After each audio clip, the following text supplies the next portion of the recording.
Salut à tous, j'espère que vous allez bien. Aujourd'hui, je vous retrouve pour une vidéo pour vous parler de mon parcours vis-à-vis des troubles du comportement alimentaire et mon témoignage par rapport à ça.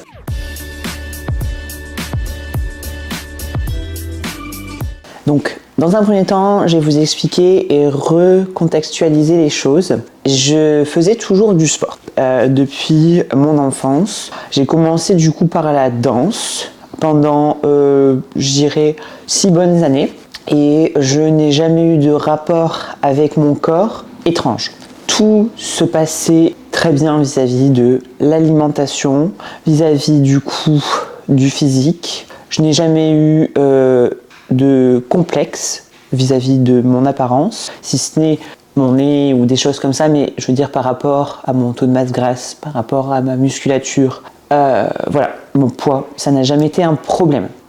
J'étais quelqu'un de très maigre et de très grande. Je faisais aux alentours de 42-45 kg pour 1m72. Ça a été pour moi quelque chose de tout à fait normal.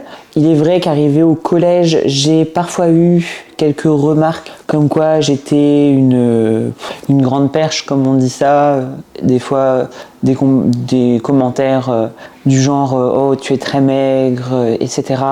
Mais comme j'avais des formes au niveau de la poitrine, ça passait un peu inaperçu pour moi, mais avec du recul, c'est vrai que j'étais très mince. Il a fait qu'après le collège, donc je passais au lycée, j'ai su encore faire de la danse, mais après le lycée, je suis arrivée en école d'infirmière, j'avais des stages et je ne pouvais clairement plus aller à la danse de façon régulière puisque j'étais postée quand j'étais en stage, donc je pouvais faire le soir, la nuit. Et en fait, malheureusement, arrivé du coup à un cours où ça fait 3 semaines que tu n'as pas suffi la choré, je faisais de la danse du coup pour faire des galas à la fin ou des compétitions, je ne suivais plus rien. C'était horrible. Même si on m'envoyait des vidéos, pour que je puisse rattraper, ça n'avait aucun intérêt. Je me perdais, ça m'énervait. En plus, je suis quelqu'un de très perfectionniste, mais on y reviendra certainement sur un peu mon état psychologique. Je vois un peu avec Vincent s'il avait des idées de sport qui me conviendraient, mais il fallait quelque chose qui puisse s'adapter à mon train de vie. Et son papa, en fait, a ouvert une salle de musculation semi-privée. Et il me dit, mais pourquoi tu ne viendrais pas? On a les clés, tu peux très bien venir t'entraîner le matin quand tu fais du coup le soir et vice versa. Tes horaires sont changeantes, mais les horaires de la salle ne le sont pas forcément et c'est ouvert tout le temps, donc viens t'entraîner. J'ai dit ok, je vais venir une fois par semaine, donc pour pallier en fait au fait du cours que je ne faisais plus à la danse. J'avais ce besoin en fait, au-delà de l'aspect sportif, vraiment pour moi de changer d'air en fait, en fin de compte, et ne pas de rester chez moi tout le temps et d'avoir un objectif derrière aussi d'amusement et de voir aussi des gens extérieurs. J'ai commencé du coup par une fois semaine et c'est quelque chose vraiment qui m'a plu. Donc on a commencé par du circuit training, un peu type CrossFit, voilà. Au-delà en fait de l'aspect dépassement de soi, on a rencontré quelqu'un qui était plus dans le bodybuilding à ce moment-là, qui venait s'entraîner un petit peu là de son côté et qui m'a dit ouais, par rapport à ton physique assez fin mais en même temps tonique, parce que je me suis tonifiée très rapidement avec seulement une fois semaine. Il y a une catégorie qui s'appelle le bikini. Donc à l'époque, je vous parle de ça en 2015, ça te conviendrait vraiment bien physiquement. Et je me suis renseignée et à l'époque, donc il n'y avait pas encore cette division entre IFBB, Elite et NPC maintenant. Et du coup, c'était l'époque avec Olympia, Courtney King, Janet Leigh, enfin voilà. Et je regarde, ça me plaît beaucoup. Un galbe fessier, de la tonicité, un galbe d'épaule. Enfin, vraiment, c'était quelque chose de très beau à voir. Et donc, je m'en suis vraiment inspirée.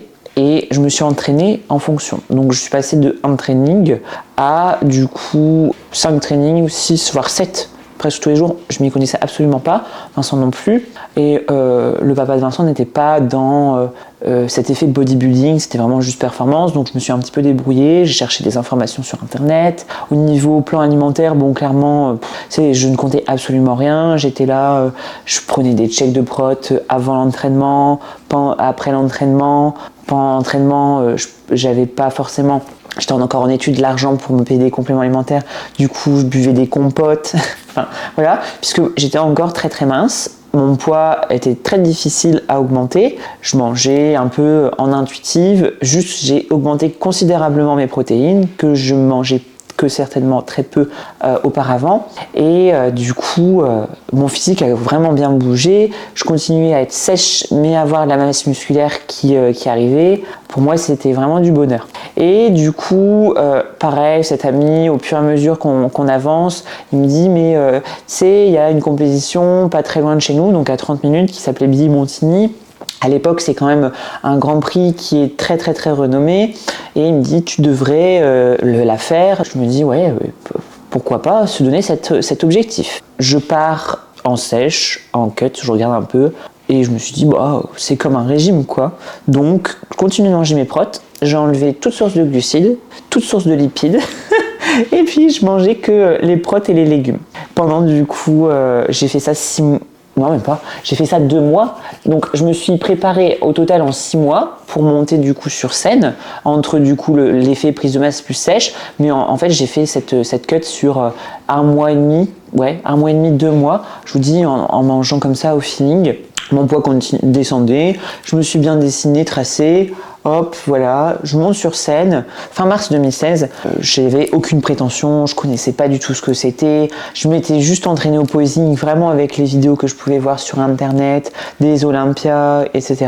Et là, je fais première face à des filles où elles ont de l'expérience depuis des années. Waouh! J'étais là en mode, j'y crois pas quoi, je venais absolument pas là pour du coup performer et faire ça. Donc je remporte plusieurs lots, protéines, compléments et un beau chèque à l'époque de, je crois, 150 € que j'avais même oublié d'aller chercher et j'en ai retourné pour y aller. Du coup, il y avait Colmar, comme vous connaissez le tome de Colmar, qui se faisait quelques du coup semaines plus tard. Et pour moi, comme ça a été une révélation, j'ai dit on fonce. Donc je me suis arrangée avec mes lieux de stage pour pouvoir du coup avoir congé. On y est allé et j'ai fait deuxième de du coup ce championnat. Pour moi c'était aussi quelque chose de fou. Et cet amour pour le bodybuilding a vraiment démarré de ça. Il faut savoir aussi qu'à ce moment-là, c'était normalement les sorties scolaires. Et c'était la seule sortie scolaire en fait de nos années d'infirmière, qui était d'une énorme sortie du coup d'1 semaine en Italie. J'ai renoncé à ce voyage pour du coup justement faire cette compétition. Mes copines de l'époque n'ont pas forcément compris cet engouement. J'en ai perdu pas mal d'amis par rapport à ça. Je me suis pas forcément en fait reculée ou isolée, absolument pas. C'est juste qu'en fait, comme quand je venais au restaurant, je prenais mes tupperwares où je disais bah écoutez, je viendrai pas pour le plat, je viendrai pour le dessert, je prendrai un café. Bah en fait, ça les dérangeait plus que moi que ça me dérangeait puisque je n'avais aucun souci avec ça. Je n'étais plus invitée par la suite. Bref, et j'ai perdu beaucoup d'amis qui n'ont pas compris en fait la démarche que je faisais ou le sport que je faisais. Assez malheureux, mais c'est comme ça, on en apprend grâce aussi à toutes ces expériences. Engouement par rapport au bodybuilding, pour moi c'était vraiment la chose qui me faisait vibrer. J'ai appris à gérer mes macros par la suite avec MyFitnessPal, donc comme je vous ai dit, j'ai beaucoup appris au fur et à mesure et du coup je gérais mes macros. Le but étant, au vu de la fille qui était devant moi à Colmar, elle était beaucoup plus musculaire. Voilà, j'étais naturelle, enfin... Je devais encore prendre de la masse musculaire, donc qui pesait du poids. On a pendant 6 mois fait du coup une prise de masse en comptant mes apports, mes calories. J'ai pris du poids, je suis montée pour la première fois à plus de 60 kg, à 60 kg de rond à ce moment-là. Et le but étant de faire en fait Musclemania quelques mois plus tard. On réalise Musclemania avec Vincent, qui est monté sur scène pour la première fois, pour aussi voir si ça lui plaisait. Alors Vincent, lui, il est monté, ça lui a absolument pas plu. L'engouement zéro. Il s'est dit ouais, c'était vraiment rigolo. Moi, pareil, j'ai kiffé. J'ai fait première de ma catégorie, donc il y avait catégorie grande, moyenne et petite. Et j'ai fait première de ma catégorie et deuxième de l'overall. donc j'étais dans la catégorie grande. Pareil, c'était quelque chose qui m'avait fait vraiment vibrer. J'étais très heureuse de pouvoir monter sur cette scène, de faire encore une autre expérience. Pour moi, vraiment, c'était la continuité des choses. J'avais pu évoluer sur mon physique, avoir une sèche beaucoup plus aboutie, poussée, et voilà, la relation avec mon corps et la nourriture était très bonne. Le post-compétition, on a fait un genre de reverse, donc toujours avec MyFitnessPal, je gérais mes calories comme je voulais, je mangeais vraiment très très flexible dans le sens où si je voulais manger par exemple un prince, je le mangeais, je le scannais, et puis voilà, enfin c'était dans mes calories, et puis on n'en parlait plus. Je voulais faire ce que du coup les Olympiennes faisaient, les compétitions, pour parvenir à monter crescendo et du coup partir en IFBB à l'époque où il n'y avait pas de différence. Je me prépare toujours pour faire du bikini en IFBB et avant ça il y avait Colmar. Je voulais encore faire Colmar. Je monte sur Colmar, du coup on avait réussi à acquérir une certaine masse musculaire, un développement musculaire, une qualité et une sèche encore plus aboutie que les précédentes. Colmar, je fais deuxième. Pas de retour forcément de juge parce que Colmar, comme vous le savez maintenant, vous voyez bien qu'il n'y a vraiment pas de critères. Donc, et je vais à la demi-nord, qui est située sur Paris pour, du coup, IFBB, et je me prends une tollée phénoménale. Hors caté, dernière de ma caté, j'étais la plus musculaire et la plus sèche en fait. C'est absolument pas ce qu'ils voulaient. Trop de galettes d'épaule, trop de quad, etc. Donc on était là en mode, ok, donc tu t'es pris une tollée, t'as cravaché pour pouvoir en arriver là. Le régime était beaucoup plus poussé en plus de ça, donc j'en ai pas souffert, mais c'était beaucoup plus intense et beaucoup plus dur. Est-ce que du coup maintenant on est prêt à faire des concessions sur l'entraînement et sur la diète, du coup pour entre guillemets régresser et du coup moins évoluer et pas faire des entraînements qui me plaisent? La réponse est vite trouvée, c'était non. Je suis montée du coup de catégorie où je suis partie en body fitness. Donc je me suis préparée pendant 6 mois. Comme ma musculature était déjà développée, c'est là aussi où je suis passée du côté obscur du bodybuilding avec la chimie. Donc on fait cette préparation. J'ai pas eu vraiment de problème en soi à proprement parlant dans l'alimentation, à mon sens, en post-compétition, si ce n'est que la relation avec les repas off était un peu trop. Trop dans le sens où, quand c'était le repas off, c'était l'orgie toute la journée.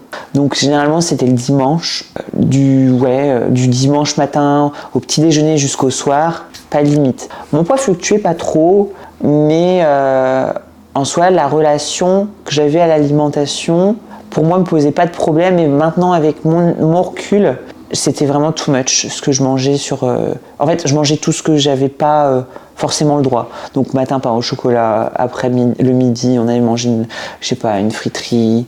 Après, du coup, je me rendais compte quand même que c'était un peu trop. Des fois, j'avais des troubles digestifs, des ballonnements et tout. Donc, du coup, je mangeais pas jusqu'au soir. Et au soir, on sortait au restaurant. Enfin, voilà, c'était plat dessert. Donc c'était un peu too much. Et donc on commence la prep pour body fitness. IFBB, pareil. Il n'y avait pas de différence encore et de division de ces fédérations. Et je monte du coup sur scène en junior. La préparation fut longue. La sèche, très longue aussi. Puisque vous aviez du coup demi-nord. Il y avait la demi-sud 2 semaines après. La finale 3 semaines après. Donc je suis montée prête pour la demi-nord, j'étais toute seule en junior, puis après je suis montée toujours prête pour la finale, qui était plusieurs semaines, un mois presque entier par rapport à ça. La sèche, je pense qu'on l'a faite sur 30 semaines, du coup pour pousser tout ça, parce que en fait j'ai été prise dans l'équipe A en Europe pour compétitionner à Santa Susana. Du coup, en fait même, c'était tellement long, j'avais tellement de mal vraiment avec la diète et en fait le travail, parce que j'étais infirmière et je faisais 30 000 pas par jour, un travail très prenant psychologiquement, que je souffrais beaucoup sur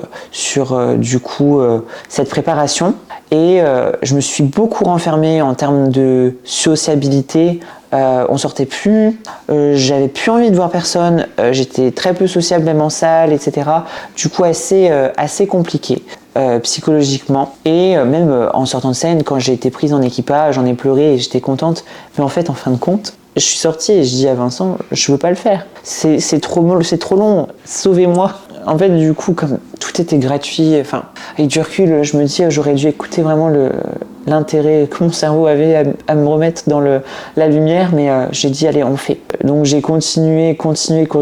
Notre relation avec Vincent se dégradait. Il n'y avait plus du tout d'interaction sociale non plus avec lui. Quand j'ai eu fini, Vincent lui a cru que c'est fini.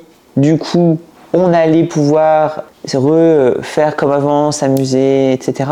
Mais non, j'étais dans un mal-être absolu, une terreur par rapport à mon post-compétition de reprendre du poids.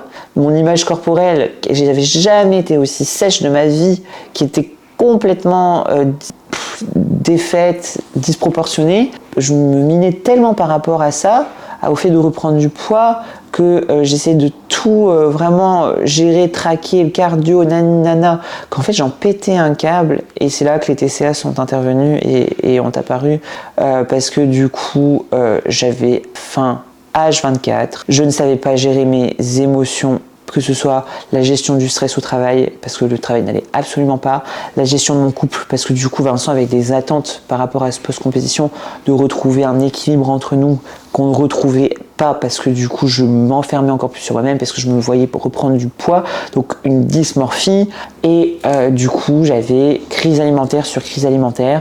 Donc là on parle pas de ce que j'avais potentiellement le week-end où c'était l'orgie, là c'était vraiment du coup des prises alimentaires sur une très courte durée, des prises alimentaires qui ne sont pas dans les normes, dans le sens où c'est vraiment hors ce que vous pouvez imaginer. Je peux donner des exemples et des crises qui m'ont marqué, puisqu'il faut savoir que à l'époque, quand j'en ai parlé à mes proches, ils ne connaissaient pas, même Vincent ne connaissait pas cette pathologie.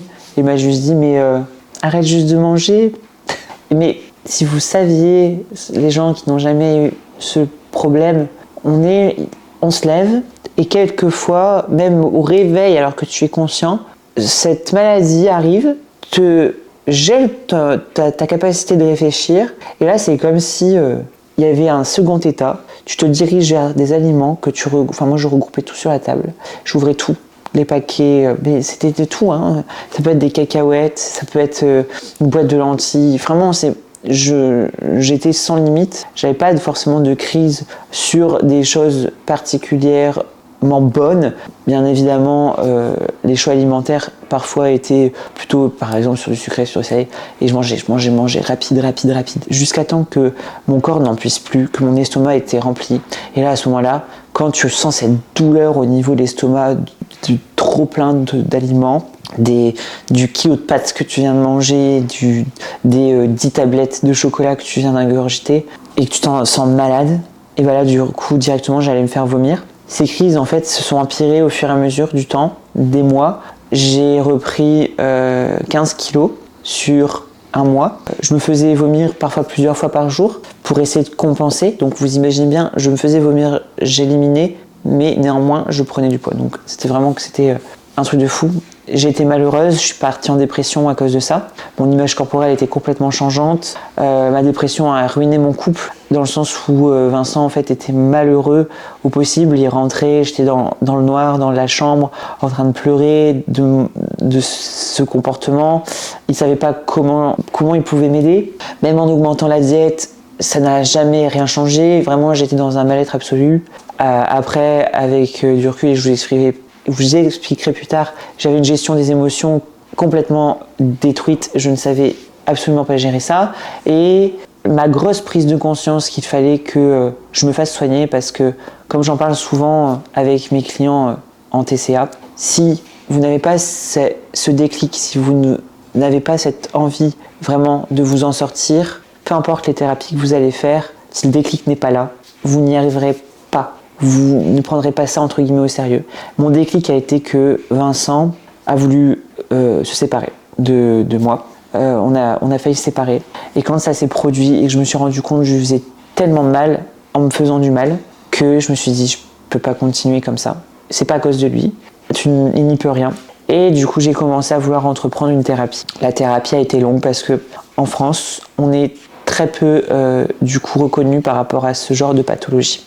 J'ai compensé par la prise de contact avec mon médecin traitant de l'époque, qui m'a mis sous antidépresseur, et ça s'est pas passé du tout comme prévu. C'était pire. J'en pleurais tous les jours. sans raison. Et du coup, j'ai complètement arrêté moi-même. Sauf que des fois, il y a des sevrages à faire. J'étais tellement dans un désarroi que j'ai fait ce qui me semblait le mieux. Du coup, je n'arrivais pas à gérer non plus les TCA seule. J'ai fait appel à un hypnothérapeute qui est mon beau-père. Malheureusement, il y a des choses que je voulais expliquer avec Vincent que je ne pouvais pas puisque c'est son père. Il n'est pas neutre. Du coup, je suis passée par des psys, des tonnes de psys qui n'y connaissaient rien non plus par rapport au TCA. Mis à part me dire qu'il fallait que je change de sport, alors que je savais que le sport me faisait du bien en soi. Il n'y avait pas cette notion de connaissance sur les troubles du comportement alimentaire. J'ai fait maintes et maintes psy jusqu'au moment où je me suis dit allez, tu dois y aller, tu vas perdre Vincent, c'est toi et toi seul qui est capable de. J'ai dit à Vincent, Vincent me coachait encore, je veux que tu montes mes calories au max que je puisse manger. On a augmenté les cales vraiment très très très très très très haut. J'ai refait MyFitnessPal parce que je m'étais renfermée quand même sur du plus strict, ce qui m'a aussi coûté pas mal de choses, d'où le fait que maintenant aussi je suis encore sur une diète flexible. Je suis montée peut-être sur du 4000, mais vraiment le temps de gérer ses envies. Et je voulais manger un sneakers, je le scannais et je le rentrais dans mes apports. Vraiment, ça me permettait d'avoir vraiment cette possibilité de manger des choses que j'avais envie. J'avais une crise tous les 2 jours, puis une crise tous les 3 jours. Ce qui est des choses vraiment, un progrès énorme.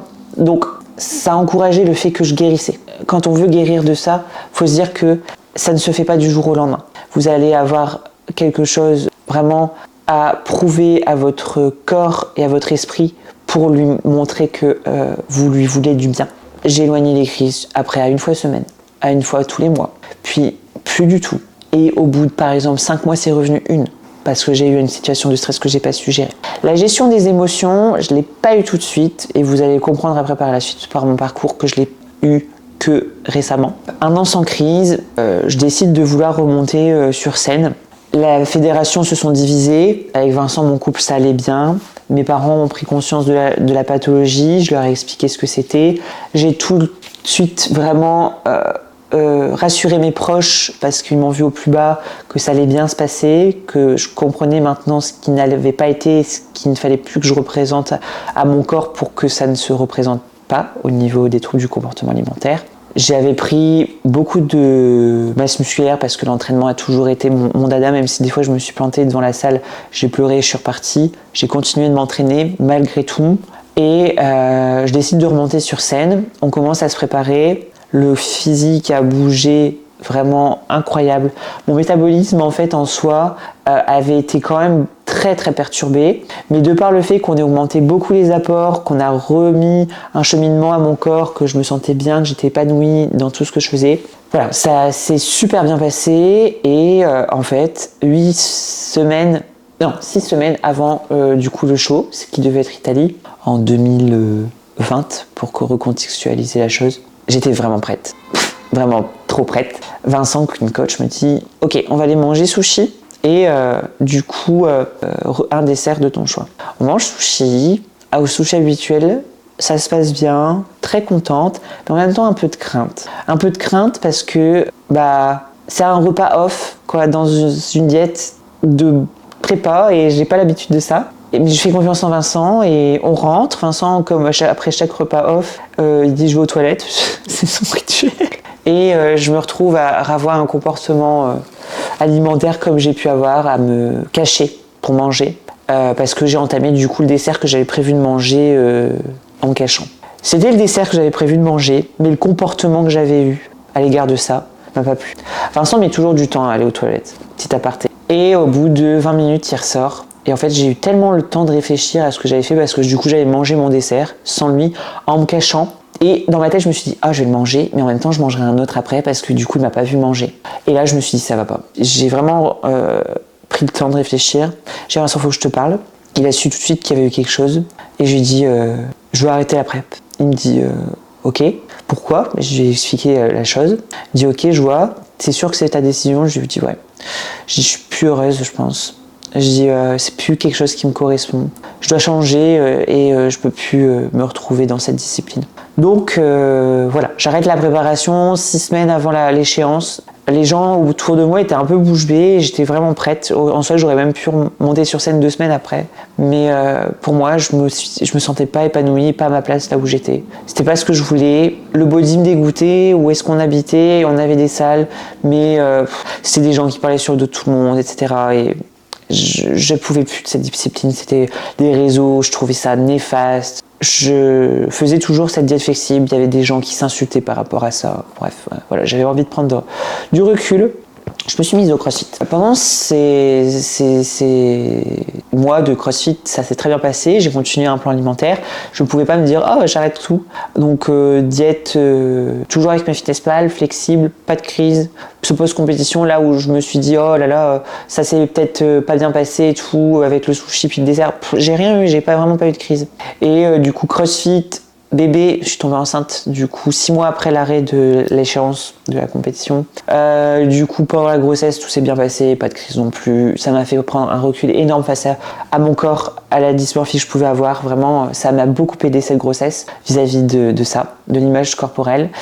J'accouche et en fait avant l'accouchement, j'ai repris le bodybuilding parce que Vincent du coup lui s'était mis aussi un petit peu au CrossFit mais s'était préparé en même temps, donc le CrossFit faisait office de cardio, il faisait en même temps donc son renfort de bodybuilder et du coup c'est une compétition qu'il fait pendant la grossesse qui m'a fait revoir les physiques et je me suis dit waouh. Je me suis réentraînée du coup c'est les 3 derniers mois de la grossesse, donc de dernier trimestre, parce que le CrossFit je pouvais plus, il y avait des mouvements vraiment trop proscrits et ça me saoulait, enfin voilà. Donc j'ai repris Go Body, j'ai accouché, j'ai dit à Vincent je veux retourner au body. Cette grossesse m'a tellement fait mûrir que je veux refaire du body et je veux prendre ma revanche. On m'a dit ouais tu remontes dans 1 an. Je lui ai dit non, et j'ai plus de physique, j'avais fait le premier bilan, c'était atroce. J'avais plus de masse musculaire, pourtant j'ai continué de m'entraîner pendant la grossesse, mais voilà.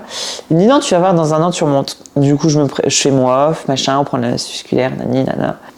Objectif du coup régional et par la suite du coup pro qualifier. J'avais fait un régional en off-saison, je sais pas si vous avez suivi à l'époque, parce que du coup, période Covid, gros bordel, ce qui n'avait servi à rien. J'ai dû refaire un régional, donc je suis montée sur scène. Au régional, j'ai fait première. La diète, tout se passe bien. Un peu de flexibilité, mais je reste sur toujours les mêmes choix alimentaires. Vincent donc me prépare, tout se passe bien, pas de craving, pas de trucs bizarres ou autres. Et je crois que j'ai eu un repas off pendant la prep. Ouais, après le régional. J'ai mangé, normal, tranquille. J'ai eu trouble du digestif, mais je pense que j'avais un peu psychologique, peur de, vous voyez. Mais tout se passait bien. Régional fait pro qualifier quelques mois plus tard. Préparation très longue. Je vous avais dit au début de la vidéo, je ne referai plus ce problème qui m'avait causé des dégâts. Mais voilà, c'est rebelote. Une préparation de 20 du coup semaines. Non, 18. Et en fait, je suis passée pro. Dans l'enjaillement du truc, j'ai voulu continuer de me préparer pour du coup un flow pro. J'en ai fait du coup 2. Non, combien j'en ai fait? Si, 2. Autant vous dire, j'ai fait 26 semaines de prep. Je suis sortie de là, j'étais épuisée. Pas en dépression ni rien, mais épuisée. J'avais H24 faim, je faisais toujours des insomnies. Il y avait le petit, en plus, Eden est né forcément. Mauvaise gestion des émotions, pas vis-à-vis de mon couple, pas vis-à-vis de la discipline, vis-à-vis plutôt d'Eden et de mon rôle de maman. Beaucoup de mal avec l'éducation et un postpartum qui avait été compliqué, mais de rien, ça faisait qu'1 an que j'avais accouché. Du coup, beaucoup de charge mentale. Un choix aussi de reconversion professionnelle entre deux parce que du coup je suis passée coach à la place d'infirmière, beaucoup de pression et que j'ai pas su gérer du tout. C'est là que on se rend compte que le psychologique, la gestion des émotions, s'il y a ce genre de problème, généralement il y a aussi difficulté sur du coup la gestion des crises. M'étant beaucoup plus responsable, beaucoup plus mûr par rapport du coup au vécu que j'ai eu. J'ai dit ok, qu'est-ce qui va pas dans ma vie? Pourquoi du coup je suis autant encore entre guillemets dépressif par rapport à ce post-compétition, à cette image corporelle, etc. Parce que du coup je me sentais que j'étais pas épanouie. Et rebelote. La gestion en fait des émotions, le bouclier en fait que je me suis créé a été l'alimentation. Donc de par le fait ultérieurement quand je vous avais expliqué du coup avec IFBB, etc., Body Fitness, et les crises qui sont apparues, j'étais juste malheureuse dans ma vie. Et en fait, le bouclier que je me suis créé par rapport à ce stress et pour pouvoir en fait me sécréter ma mélatonine et mon bonheur, c'était de par l'alimentation et le comblement en fait de ça. Combler le fait que je ne sache pas gérer l'émotion, combler ma tristesse par rapport aux situations de stress, a été par l'alimentation. Donc là, avec ce post-compétition, même si j'avais eu la carte pro, etc., je me sentais tellement en détresse que je le comblais un peu par l'alimentation. Et du coup, rebelote, on était reparti sur un cercle un peu vicieux que quand j'avais du coup des envies alimentaires, je disais à Vincent, ouais, j'aimerais bien faire mon repas off, mais en fait, c'était des orgies de bouffe pour dire de combler un vide. Et je dis à Vincent, vraiment, je sens que ça revient. Ça me saoule, autant d'années sans, et là avec du coup une compétition trop longue et tout, et une mauvaise gestion de ma vie, je me rends compte qu'en fait c'est pas traité, c'est pas guéri, j'étais vraiment désespérée. Du coup, qu'est-ce que je fais? J'essaye d'en parler, on a déménagé, donc un nouveau médecin qui m'a prescrit un antidépresseur. Je suis reparti dans un truc trop bizarre. J'avais tellement peur en fait, et cette phobie de tout détruire autour de moi de nouveau, sachant qu'on avait Eden, je voulais absolument pas que Vincent soit malheureux et que Eden non plus. Donc du coup, je repars voir un médecin. Il me dit oh, je connais les troubles du comportement alimentaire, voilà, un petit médicament, un petit antidépresseur. Vous allez voir, de l'eau sur du feu. Vous savez, moi, je suis sous antidépresseur depuis la fin de mes études de médecine. Il y a des gens qui ont besoin d'antidépresseurs tous les jours à vie. Ok, t'es pas bien, t'écoutes le discours, mais tu te dis, moi j'ai pas envie de prendre des médicaments toute ma vie en fait. J'ai juste envie de gérer le problème, la source du problème, quoi. Et trouver la faille. Pourquoi ça revient? Pourquoi j'ai besoin de gérer mes émotions avec l'alimentation, quoi. Je prends ce médicament-là, et là, j'avais l'impression de penser, et en fait, dès que je pensais à quelque chose, je l'oubliais tout de suite après. Dès que j'avais une pensée négative, je l'oubliais. Et je me disais, oh, un papillon. Vraiment, genre, des fois je me disais, oh là là, Eden, et si, je sais pas, fatigant, aujourd'hui, je comprends pas pourquoi il écrit tout le temps et tout, ça m'angoisse, je suis une mauvaise maman. Oh, le ciel est beau. Mais vraiment, et je me rendais compte que ce que je faisais n'était absolument pas normal. Et j'avais l'impression d'être trop ralenti. Et j'avais envie de vomir aussi tout le temps.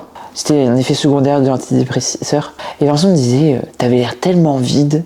Et quand il m'a dit ça, j'ai dit, ah ouais, je suis vide. Même moi, je ressens qu'en fait, c'était comme si j'étais plus dans mon corps. Je dis, allez, j'arrête cette merde. Sauf qu'en fait, cet antidépresseur-là, j'ai plus trop le nom. C'est vraiment un condom typique pour les TCA. Il fallait un sevrage. J'ai regardé sur internet, j'étais encore lucide pour pouvoir gérer ça, et j'ai fait mon sevrage moi-même. Et puis voilà, après j'ai dit faut juste que j'arrive à gérer les émotions. Donc j'ai fait une psy, ça n'allait pas. Deuxième psy, elle a fait un burn-out elle-même, donc du coup elle était très bien, mais elle m'a plus donné de son image malheureusement. J'ai dit ok, je suis tombée du coup de fil en aiguille sur une thérapeute absolument pas diplômée psy, mais une thérapeute énergéticienne, etc.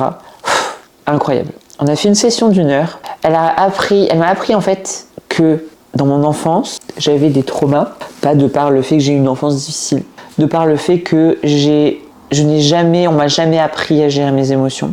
On m'a toujours appris à les cacher entre guillemets, ou on m'a jamais demandé en fait comment ça allait ou autre. Et du coup, quand ça va, je l'exprimais, mais quand ça n'allait pas, je ne l'exprimais pas.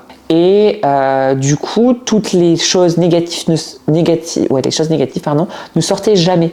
Et c'était comme une cocotte minute. Et en fait, le problème des troubles du comportement alimentaire qui venaient et se répétaient à chaque fois, c'était cet effet cocotte minute du fait que, en fait, si je gérais ces émotions négatives et que j'apprenais à les lire, à les faire étape par étape au fur et à mesure, au lieu de les accumuler et d'arriver là et de péter un plomb, j'en ai une mauvaise, je la gère, ok, on revient au point de départ. J'en ai une mauvaise, je la gère, ok, on revient au point de départ.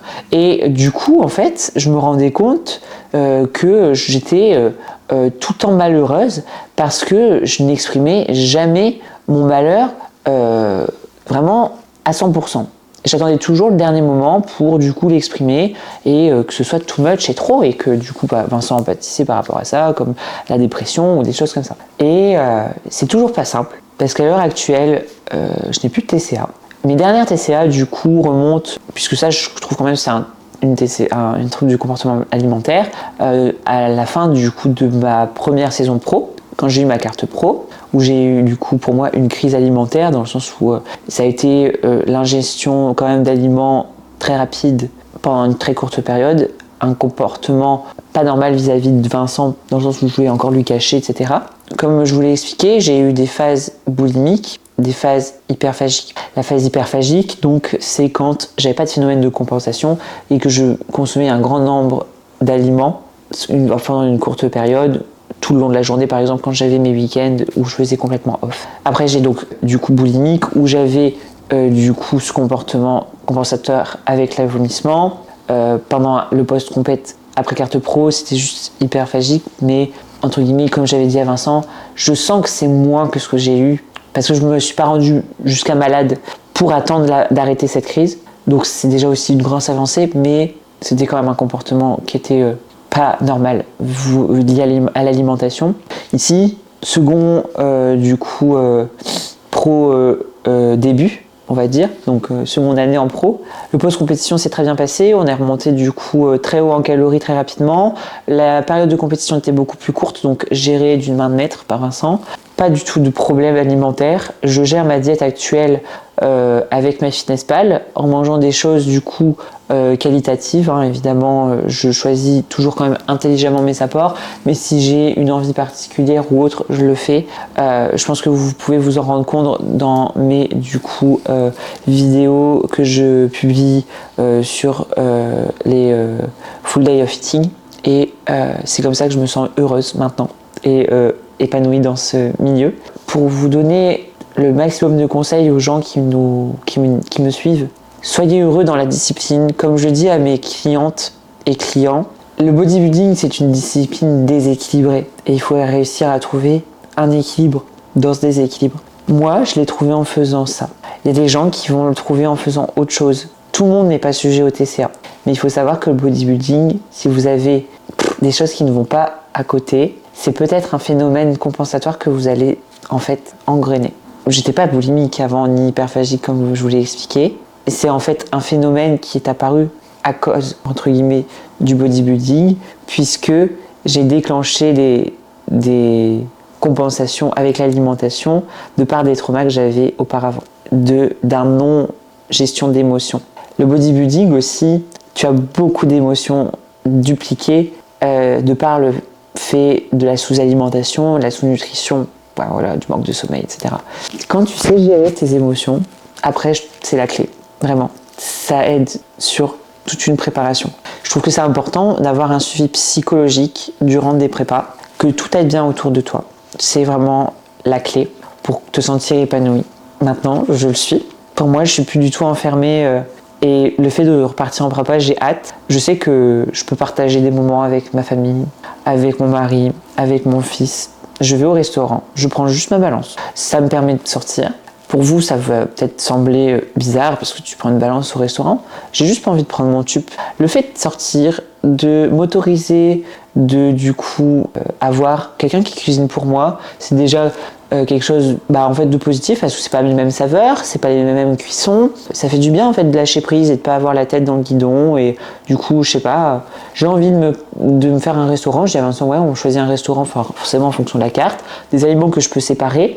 Et du coup, j'allais souvent à un restaurant où ils faisaient saumon grillé, légumes grillés, hop, je pesais le saumon, le reste je pouvais pas consommer parce que c'était 90 grammes, il y avait 100 grammes, je le reprenais avec moi, ou bien Vincent le mangeait, enfin voilà, et puis on sortait, on se passait un petit moment en amoureux, enfin voilà, c'était vraiment cet équilibre que j'avais besoin, pas tout noir ou tout blanc, par rapport du coup à ce justement comportement un peu perfectionniste que j'ai. Comme je vous le disais, en fait, c'est de par les blessures de mon enfant intérieur que j'ai pu avoir auparavant, où j'ai eu une éducation très sur le travail, la récompense, le perfectionnisme. Voilà, tu dois faire des études parce que ça te fait gagner de l'argent. J'ai eu une adolescence assez chaotique, en échec scolaire total, et des détresses un peu émotionnelles avec des gestions d'émotions que je ne savais déjà pas faire de mon adolescence.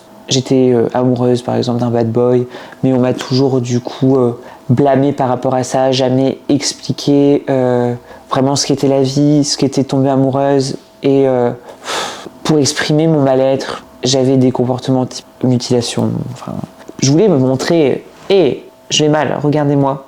J'ai envie d'exprimer mes émotions qu'on me laisse pas d'exprimer. Et c'était juste, oh, arrête de faire ça, c'est vraiment pas beau. Plusieurs professeurs aussi qui ont été un peu avec des mots très intenses, comme quoi j'étais le point noir dans la société, le genre d'enfant qui n'arrivera à rien, qui ne fera qu'éboueur ou femme de ménage, qui avait des a priori sur certains métiers qui sont énormes et des façons d'aborder la chose et des façons de blâmer qui étaient incroyablement nuisibles en fait pour tout adolescent qui peut entendre ça. Et est-ce que maintenant je suis en échec dans ma vie? Non. Je suis épanouie, mais je sais que tout ce genre de discours que j'ai pu avoir sur ma personnalité, ça a eu beaucoup d'impact. J'ai dû après seulement maintenant gérer ce que certains adultes m'avaient fait en fait subir émotionnellement parlant. Et voilà, c'est quelque chose que je n'inculquerai pas à mon fils, et aussi pour ça que je veux moi-même guérir pour pouvoir donner le meilleur pour Eden plus tard. Parce que pour moi, c'est important. Il faut savoir aussi une chose, c'est que je l'avais déjà expliqué dans certains réels sur Instagram, mais il y a une part de génétique à parfois le comportement compensatoire alimentaire, donc les TCA. J'espère du coup le plus préserver Eden de ce genre de choses. Eden du coup n'a pas absolument pas à subir, par exemple quand on est en préparation ou autre, dans le milieu du bodybuilding, il mange vraiment ce qu'il a envie et quand il a envie, quand il a faim, et il y a vraiment des choses en fait liées à l'alimentation que je ne lui inculque pas, même si on est bodybuilder. Ce n'est pas à lui de subir, comme j'ai dit. Donc voilà. Mais je suis en tout cas très reconnaissante de Vincent qui m'a aidé sur cette démarche de guérison, de toutes ces personnes qui ont pu me contacter sur Instagram pour me donner leur vécu, du soutien. On est beaucoup plus nombreux que vous ne le pensez à avoir des troubles du comportement alimentaire. C'est une maladie, c'est un fardeau. Il y a d'autres troubles du comportement alimentaire comme l'anorexie, que je n'ai pas été victime, mais qui est tout autant destructive. Et vraiment, soignez cette part de vous, effacez-la, et il faut justement qu'elle disparaisse. Ce n'est pas un comportement sain. Si vous avez un proche victime de ça, parlez-lui-en, communiquez. C'est l'essence même pour pouvoir s'en sortir. Ne restez pas seul, puisque on en meurt, clairement. Que ce soit de la boulimie, avec les vomissements, la déshydratation, les arrêts cardiaques, l'anorexie, par la sous-nutrition, la maigreur. Vraiment, prenez du recul par rapport à ça, que ce soit pour vos proches ou pour vous-même. Parlez-en, essayez de trouver un thérapeute qui vous convienne, mais ne lâchez pas prise. Ça prend du temps. Tout ce que je vous ai expliqué, il y a eu des années avant que je puisse complètement m'en sortir. Mais si j'ai réussi à le faire, vous y arriverez aussi.